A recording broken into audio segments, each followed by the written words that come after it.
Hi! In front of me is Nubia Red Magic 7, and today I would like to show you how you can set up face unlock on this smartphone. You need to begin by accessing settings and scrolling down.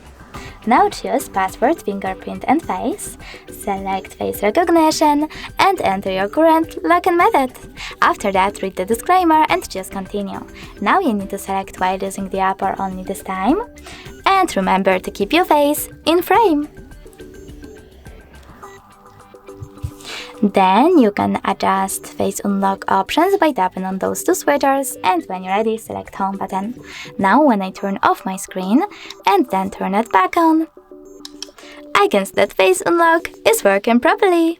Thanks so much for watching. If you enjoyed this video, don't forget to leave a like, comment and subscribe. Bye!